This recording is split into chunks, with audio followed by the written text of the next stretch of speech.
पहले बोधाओं कोरी चमारा, पाछे तोरां राज दुआरा। नमस्कार दोस्तों, मैं अविनाश दास रेशनल कबीर यूट्यूब चैनल में आप सबका हार्दिक स्वागत करता हूं। साथियों, यदि आप इस चैनल को सब्सक्राइब नहीं किए हैं तो सब्सक्राइब जरूर करें, शेयर करके अपने सभी साथियों तक सभी ग्रुपों में पहुंचा दें, ताकि भारत में तर्कशीलता का विकास हो, वैज्ञानिक चेतना जागे और जो है पाखंड, अंधविश्वास और मानव के बीच जो जाति घृणा है, ये सब को जो है मिटाने में हम आगे बढ़ सकें। साथियों, मैंने एक चौपाई बोली है सतगुरु कबीर साहब का, उसका पहले मैं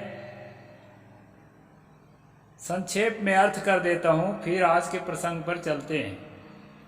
सतगुरु ने कहा, पहले बोधों कोरी चमारा, पाछे तोरों राज द्वारा। सतगुरु ने कहा कि सबसे पहला मेरा काम होगा कि जो दलित हैं, जो सबसे ज़्यादा जो कहना चाहिए कि सताए गए लोग हैं, जिसको कोरी कहते हैं, चमार कहते हैं, दलित कहते हैं, ऐसे लोगों को पहले मैं बोधूंगा। बोधने का मतलब उनके अंदर बुद्धिमत्ता पैदा करूंगा। सतगुरु ने संकल्प लिया था कि बुद्धिमत्ता पैदा करूंगा, उनको बौद्धिक ज्ञान दूंगा, उनको बुद्धिमान बनाऊंगा, शिक्षित करूंगा। पाछे तोरों राज द्वारा, इसके बाद जो है ना, इनकी शक्ति को बढ़ा करके जो राज द्वार में जो मनु का कानून है, जिसके कारण इनको दबाया हुआ रखा गया है, कुचलता हुआ रखा गया है, उस कानून को खत्म करूंगा। ऐसा सतगुरु कबीर साहब ने अपने जमाने में संकल्प लिया था। दोस्तों, ये संकल्प को सपना के रूप में उन्होंने देखा था, जो आने वाले समय में आज बाबा साहेब डॉक्टर अंबेडकर ने उसको पूरा किया। ये मिशन वही है दोस्तों, उसको जो है समय समय से हमारे महानायक आगे बढ़ाते रहे हैं और अभी भी आगे बढ़ाना है। हम मंजिल तक नहीं पहुंचे हैं, इस बात को आपको सब समझना चाहिए। तो ये सतगुरु कबीर साहब का संकल्प है, पहले बोधों कोरी चमारा, पाछे तोरों राज द्वारा। तो मनु के काला कानून को पहले इनको शिक्षित करने के बाद तोड़ा जाएगा। इसी बात को जो है बाबा साहेब ने आधुनिक भाषा में कहा था कि शिक्षित बनो और संगठित हो, तब जो है संघर्ष करो। तो इस प्रकार दोस्तों, अब आज का प्रसंग है, हम पढ़ रहे हैं कबीर और रामानंद। रामानंद जो है काला पर्दा लगा करके और उसके उस पार से बात कर रहे थे, ताकि इसके दृष्टि देखने से हमको जो है हमारा धर्म भ्रष्ट हो जाएगा। इसलिए किसी प्रकार से उनका संबंध नहीं बनता है। दोस्तों, यहाँ पर जो है कुछ लोगों ने कबीर को ब्राह्मण साबित करने की कोशिश किया है, और उसी प्रसंग में अभी हम चल रहे हैं। कबीर का ब्राह्मणीकरण, खास करके जब कोई व्यक्ति सामान्य कुल में जन्म लेकर महानता के शिखर को छूने लगता है, उसको उच्च वर्ग संभूत बताया जाता है। इस जन्म में न सही तो पूर्व जन्म का ब्राह्मण सिद्ध किया जाता है। उदाहरण स्वरूप वेदांत दर्शन के अपशूद्राधिकरण में स्वामी शंकर द्वारा विदुर, धर्म व्याध आदि को पूर्व जन्म का ब्राह्मण सिद्ध किया गया है। इसी प्रकार मध्य काल में कबीर और रैदास का ब्राह्मणीकरण किया गया। रैदास के लिए लिखा गया कि वह पूर्व जन्म में कपिल नामक ब्राह्मण ब्रह्मचारी और स्वामी रामानंद के शिष्य थे। एक दिन वह ब्रह्मचारी भिक्षाटन के लिए निकला। वर्षा हो रही थी, समय भी कम था, अतः एक वैश्य से उसने भिक्षा मांगी। वैश्य ने उसे भिक्षा दे दी किंतु वह भिक्षान उसे एक चमार से प्राप्त हुआ था। भिक्षा स्वामी रामानंद को समर्पित किया गया और उसी अन्न से भगवान को भोग लगाया गया, किंतु भगवान ने भोग ग्रहण नहीं किया। तब स्वामी जी ने ध्यान लगाकर देख लिया कि वह अन्न एक चमार के घर का है, अतः उन्होंने कपिल ब्रह्मचारी को श्राप दे दिया। उसी श्राप ग्रस्त ब्रह्मचारी चमार के घर में जन्म लिए, उसका नाम रैदास हुआ। इस प्रकार कहानी रैदास संत जी के बारे में जो है, संत रैदास जी के बारे में बनाया गया है दोस्तों, कि वो जो भिक्षा लाया था वो चमार के घर का अन्न लाया था, तो भगवान पत्थर का भगवान जो है इनकार कर दिया उसको खाने के लिए। अभी तो हम देखते हैं यहाँ जितने पत्थर के भगवान में भोग लगाते हैं, कोई न इनकार करता, न स्वीकार करता, न खाता। लेकिन कहानी ऐसी है, कहानी तो है। तो वो ब्रह्मचारी जो है, कपिल ब्रह्मचारी, उसको मांग के लाया था भिक्षा, और भगवान ने नहीं ग्रहण किया, तो गुरु जी ने उसको श्राप दे दिया। अब एक बात यहाँ ये है कि वो कपिल ब्रह्मचारी बैस के यहाँ से भिक्षा लाया था, और बैस के यहाँ चमार के यहाँ का अन्न रखा हुआ था। अब इसका ज्ञान भगवान को हो गया, तो भाई वो ज्ञान पत्ता नहीं हिलता कहते हैं उसके इशारा बिना, तो वो ज्ञान रैदासे को, उनको कपिले ब्रह्मचारी को हुआ दिया रहता, तो इतना बड़ा अनर्थ ना होता बेचारे को, फिर चमार के यहाँ क्यों जन्म लेना पड़ता। तो इस प्रकार के जो है दोस्तों कहानियां गढ़ी जाती है। इस प्रकार संत रैदास पूर्व जन्म को ब्राह्मण बताया गया। एक दूसरी कहानी और जोड़ी गई कि चित्तौड़गढ़ में ब्राह्मणों के सामने उन्होंने अपनी छाती चीरकर सोने के यज्ञोपवीत दिखाया, छाती को फाड़ करके दिखाया, तो सोने का जो है उसमें जनेऊ अंदर था संत रैदास का, ऐसी कहानी लिखी गई। इन सब बातों से सिद्ध किया गया कि रैदास जाति के चमार नहीं थे, किंतु पूर्व जन्म के ब्राह्मण थे। इस जन्म में जो ब्राह्मण सिद्ध करते नहीं बना ना, तो आखिर में कहे नहीं पहले जन्म में था। तो पहले जन्म में तो ये जो ब्राह्मण है वो भी कोई चमार कोई भंगी रहा होगा, इन्हीं के सिद्धांत के अनुसार जात बदलता रहता है। तो गुरु के श्राप के कारण चमार के घर में जन्म लेना पड़ा, इसलिए वैष्णव ने भगवान के पार्षद यमराज का अवतार घोषित किया है। वाह भाई, यमराज का अवतार है। कबीर पंथी ग्रंथों में कबीर की एक झूठी सूक्ति है। कबीर पंथी ग्रंथों में एक सूक्ति है, पहले बोधों पूरी चमारा, अर्थात पहले जिसको छोटी जाति कहते हैं, उन्होंने कबीर के मिशन को आगे बढ़ाया। पश्चात सवर्ण लोग कबीर से आकर्षित हुए। फिर तो क्या कहना, कबीर पंथ में सवर्णों का इतना दबदबा हुआ कि छोटी जाति के लोग पिछड़ गए और पूरे देश में कबीर की गद्दियों के अधिपति ब्राह्मण हो गए। कबीर का ब्राह्मणीकरण किया गया। इसका कारण है दोस्तों, जब कबीर पंथ में ब्राह्मणों की संख्या बढ़ी और जो है खासकर गुरु गद्दियों में ब्राह्मण आसीन होते चले गए, तब उन्होंने कबीर का ब्राह्मणीकरण शुरू किया। यानी ये जो है एक साजिश के तहत कबीर का जन्म अयोनिज ठहराया गया, नीरू नीमा का मात्र पालक बताया गया। अभी हम पिछले पढ़ाए हैं कल वाला एपिसोड में, आगे चलकर नीरू नीमा को भी ब्राह्मण बताया गया। इस संदर्भ में कबीर पंथ के विद्वान संस्कृत के महान पंडित ब्रह्मलीन मुनि लिखते हैं, कबीर साहब के माता पिता ब्राह्मण थे। कबीर के पिता का नाम गौरी शंकर तथा माता का नाम सरस्वती देवी था। मुसलमानों ने जबरदस्ती उनके मुख में नीर पानी डाल दिया, इसलिए उनका नाम नीरू पड़ गया और उसकी पत्नी सरस्वती देवी का नाम नीमा हो गया। मुख में पानी डाल डाल के बना लिए मुसलमान। ऐसा जो है काल्पनिक कहानी ये लोग लिखते रहते हैं दोस्तों। ब्राह्मणों ने उन दोनों को जाति से बहिष्कृत कर दिया, जिसके परिणाम स्वरूप वे मुसलमानों के बीच रहने लगे और उन्हें मुसलमान मानने लगे। वस्तुतः वो लोग ब्राह्मण थे। कबीर मंसूर तथा अनुराग सागर में भी नीरू नीमा को पूर्व जन्म का ब्राह्मण बताया गया है।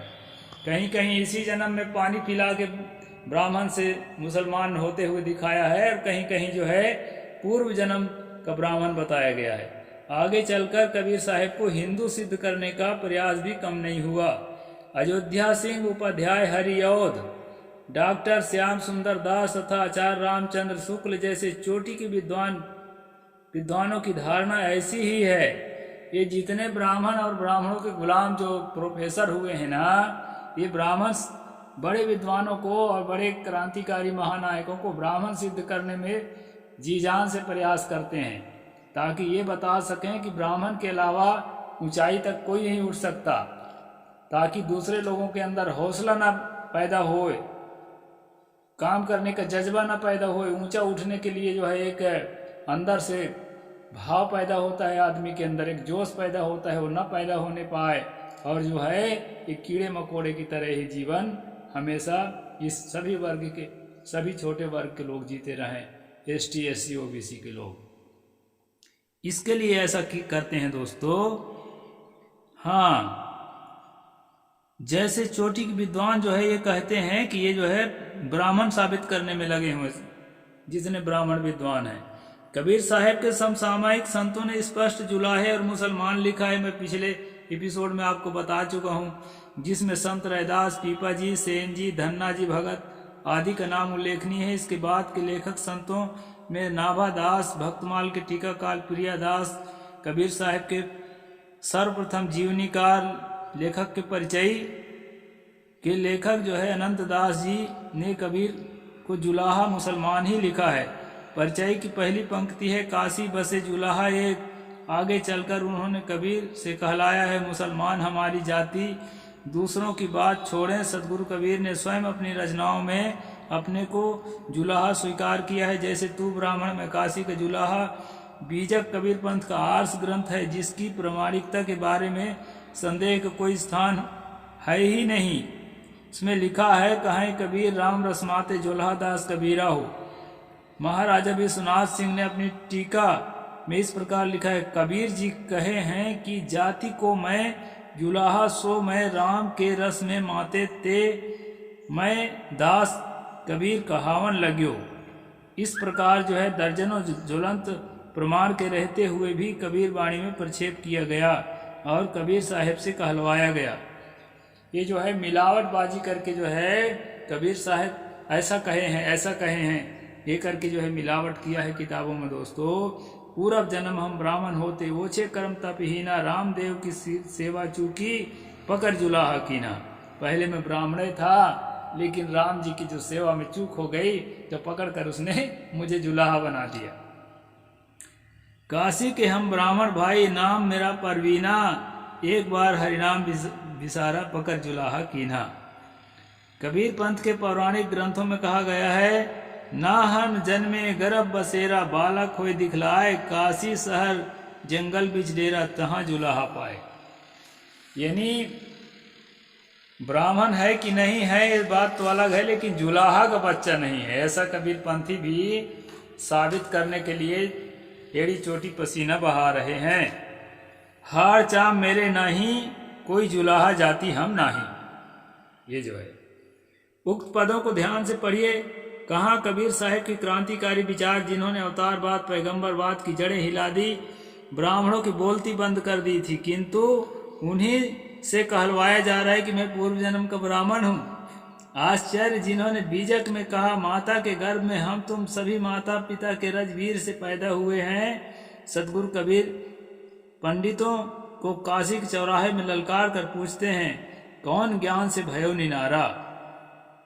एक त्वचा हाड़ मलमूत्रा, एक रुधिर एक गुदा, एक बूंद से सृष्टि रची है, को ब्राह्मण को शूद्रा। ऐसा कहने वाला महामानव कभी जो है अपने आप को ब्राह्मण साबित करने के लिए व्यर्थ के प्रयास नहीं कर सकता है।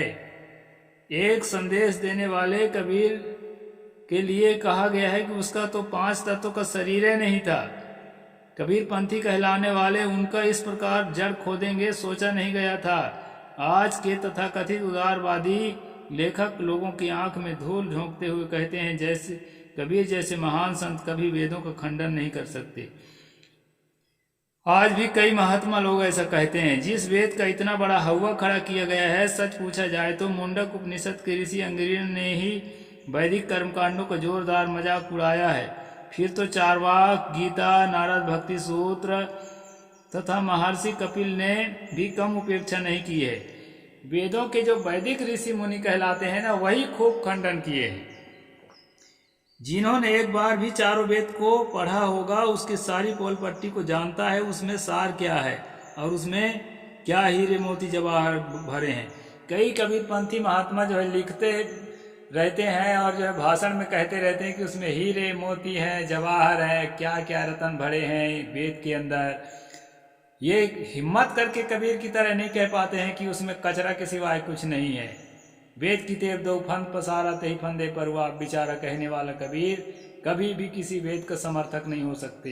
वेदों में कचरा के अलावा कुछ नहीं है, आज के हिसाब से पूरी तरह से अप्रासंगिक है। तो जो पढ़ता है वो जानता है, केवल नाम सुन रखे हैं वो लोग तो कहते हैं अरे हीरा मोती है। अब कुछ लोग ब्राह्मण होने के कारण अपने संस्कृति के तौहीनी ना होने पाए, इसलिए जो है उस कचरा में जो है हीरा मोती तलाशते फिरते हैं। ये बात मैं आपको खुल के बता देता हूँ। कबीर के नाम पर बहुत से पद रच दिए गए जिसमें कबीर के विचार और उनके कहने के सही जाने बिना लकीर के फकीर बनने की जरूरत नहीं है। सदगुरु ने कहा है साधु वैसा चाहिए जैसा शुभ सुभाए, सार सार को गही रहे तोता दे उड़ाए। जो है भले कबीर के नाम से लिखा गया है, लेकिन जो है थोता है, जो तर्कशील नहीं है, तर्क संगत नहीं है, उसको हटाओ, उसको दिमाग में जगह मत दो। ये कबीर साहिब ने खुद कह दिया है। उन्होंने नहीं कहा कि मेरे नाम से चलने वाली सब बात को तुम मानते रहना। जब से कबीर का व्यापक प्रभाव जनता पर पड़ने लगा तब से कुछ ब्राह्मणवादी लेखकों की कबीर पर दृष्टि लगी हुई है, जैसे कबीर को हिंदू धर्म में खपाया जाए, पचाया जाए। इसलिए कोई लिखता है कबीर तो भगवान के भगत थे, वे मूलतः भगत थे, वे व्यष्टिवादी थे, समष्टि नहीं, वादी नहीं। उनका समाज सुधार आदि की बातें तो केवल बाई प्रोडक्ट है। कुछ लोग कबीर को रामानंद का शिष्य बताकर रही सही बातों को खत्म ही कर देते हैं। इस विषय पर हम कबीर के वैष्णवी करण संदर्भ में देखेंगे। तो इस प्रकार दोस्तों ये जो है थोड़ा है पूरा कर देता हूँ। ब्राह्मणीकरण लिख रहा हूँ, वैसे कबीर का ब्राह्मणीकरण किया गया है तथा किया जा रहा है। कबीर को ब्राह्मण जाति से जोड़ने का एक और तरीका खोजा गया है, वह है कबीर को नीरू नीमा और जुलाहे जाति से छीनकर विधवा ब्राह्मणी का पुत्र बताया जाना। लोग विधवा ब्राह्मणी का पुत्र भी बताते हैं। और आजकल जहाँ देखो वहाँ चाहे शोध ग्रंथ हो, चाहे देश प्रदेश के पाठ्य पुस्तकें हों, एनसीईआरटी की जो सिलेबस है दोस्तों उसमें भी विधवा ब्राह्मणी का पुत्र ही बताने का प्रयास किया है। आप सभी निष्पक्ष लोगों को इस बात पर ध्यान देना होगा कि एनसीईआरटी के जो एथेंटिक सिलेबस तैयार किया जाता है उसमें ज़्यादातर जो है ना सिलेबस डिजाइन करने वाले ब्राह्मण ही होते हैं, इसलिए वो बदमाशी करते हैं। इसलिए हमारे निष्पक्ष लोगों को, तर्कशील रेशनल लोगों को इस पर विचार करना बहुत ही जरूरी है दोस्तों। मुसलमान से तो विधवा ब्राह्मणी की संतान अच्छा है, पिता का पता हो या ना हो, कम से कम माता ब्राह्मणी है, हिंदुआनी है, पंडितानी है, ऐसा साबित करने में लगे हुए हैं। फिर जगत गुरु स्वामी रामानंद के आशीर्वाद से पैदा हुआ शोक शोक महाशोक, ऐसी सोच के लाखों नहीं करोड़ों धिक्कार है। लेखक इस सोच को धिक्कार करते हैं कि लेखक तर्कशील है। पूज्य सनात साहेब जी जिस ब्राह्मणवाद से कबीर साहब जीवन भर लड़ते रहे, जिस ऊंच नीच छुआछूत से सरेआम धिक्कारते रहे, स्मृति धर्मशास्त्र तथा वेदों के पोल पट्टी की खिल्ली उड़ाते, आज वे विचारधारा कबीर पंथ के अभिन्न अंग बनते जा रहे हैं। विधवा ब्राह्मणी का जिस कथा की इतनी शोर है, कबीर के जमाने में उसके कहीं गंध तक नहीं थी। समकालीन लेखकों ने न विधवा ब्राह्मण लिखा है न पाए जाने का लिखा है, अभी हम पूरा पढ़ चुके हैं। 1767 से पहले कोई ये नहीं लिखता कि उनके माता पिता का पता नहीं है। 1767 के बाद के लेखकों को कहाँ से पता चल गया 1398 की घटना? इस बात पर आप सब लोगों को विचार करना चाहिए। हाँ, विधवा ब्राह्मणी की जिस कथा का शोर है, कबीर के जमाने में गंध तक ना थी और उसके समसामयिक संतों को पता ना था और न उनके बाद के लेखकों को। यहाँ तक अनंत दास ने अपनी परिचयी में इसकी कोई चर्चा नहीं की है और भक्तमाल के टीकाकार प्रियदास ही इस बात को जानते थे कि कबीर किसी विधवा ब्राह्मणी के संतान थे। इसके पश्चात के लेखकों ने विधवा ब्राह्मणी का रट लगा रखा है। इसमें साधारण ही नहीं चोटी के विद्वान शोधकर्ता शामिल हैं, जैसे doctor R.G. Bhandarkar, Vikram Samvat 1970, Shri Ayodhya Singh Upadhyay Hariaudh, Vikram Samvat 1972 doctor Shyam सुंदर दास, विक्रम संवत 1975 तथा हिंदी साहित्य के इतिहास लेखक आचार्य रामचंद्र शुक्ल जैसे दिग्गज विद्वान शामिल हैं। ये दिग्गज कहलाने वाले विद्वान सब बदमाशी करे हैं कबीर की जीवनी पर दोस्तों। इस पर आप लोगों को समझना है। फिर तो यह परंपरा अगर चल पड़ी और उनके पीछे जितने विद्वान हुए कुछ छोड़कर उन्हीं के पिछलग्गू ठहरे। यानी कबीर पंथ के जो विद्वान कहलाने वाले महात्मा है वो भी इन्हीं विद्वानों के पिछलग्गू बने हुए हैं। इसलिए सच्चाई जो है छुपी हुई है। कबीर साहब किसी भी कीमत पर ब्राह्मण नहीं थे, वो जो थे वो एकदम स्पष्ट है। इसलिए जो है ये ब्राह्मणीकरण का जो षड्यंत्र है इसको आप सबको समझना है। नमस्कार, साहिब बंदगी, जय जोहार।